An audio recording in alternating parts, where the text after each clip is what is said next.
Hi, I'm Dr. George Pianka with the Hudson Valley Bone and Joint Surgeons. Today I'd like to talk about two conditions that occur in the wrist and the elbow. We're going to talk about carpal tunnel syndrome and cubital tunnel syndrome. Carpal tunnel syndrome, many patients have heard about, and there are a lot of misconceptions as to its nature and the treatment options. Carpal tunnel means bones. Carpal is the name for a Latin term for bones in the wrist, and tunnel is the space that the nerve travels. So it's been called carpal tunnel.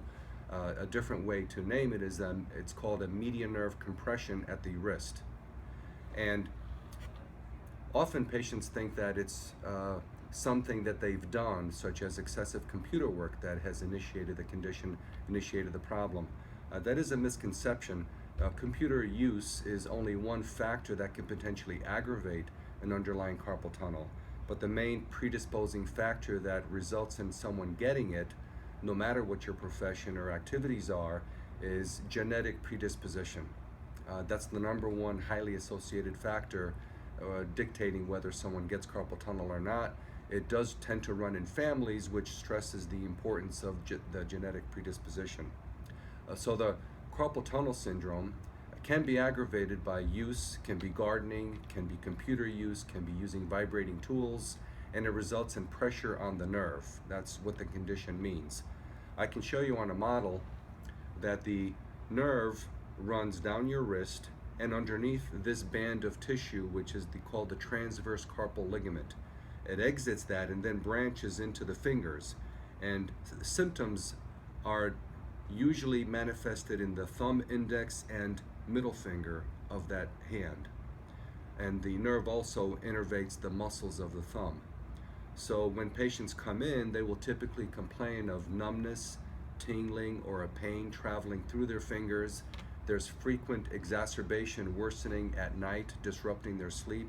They'll wake up shaking their hand or hanging it over the side of the bed until there is some relief. So night symptoms and morning symptoms are very, very dominant in the presentation.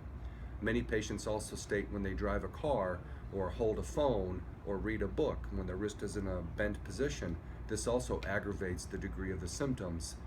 But initially the symptoms are intermittent, on and off, and then they become more constant, which is a sign of progression and worsening. So the issue is pressure on the nerve, and that can be treated. The initial treatment for carpal tunnel syndrome is potentially wearing a brace at night. Now, when someone comes in and they've had the symptoms for a long period of time, you can't apply the same treatment to all patients. It depends on which stage they are in terms of their condition. So there are different degrees of carpal tunnel syndrome. So if someone has muscle atrophy or weakness, then we don't like to waste time because they are progressing and getting worse.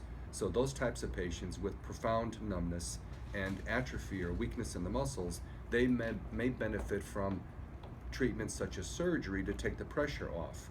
Now, the surgery is very minimally invasive. It's a small incision in the palm that's done under a local anesthetic, with or without a little bit of sedation on board. It takes 10-15 minutes to perform, and the sutures are dissolved. You don't have to have any sutures removed, but it's done as an outpatient procedure, and you go home with a bandage, no cast, no splint. You're allowed to use your hand right away.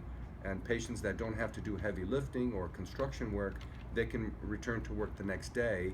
I think if you're a construction worker having to lift heavy objects, you may miss 2 or 3 weeks if you have to, depending on the nature of your job. So the return to work varies, but it's usually very early. And if someone needs more time out of work, we provide for that. But it all has to do on the stress that they place on their hand.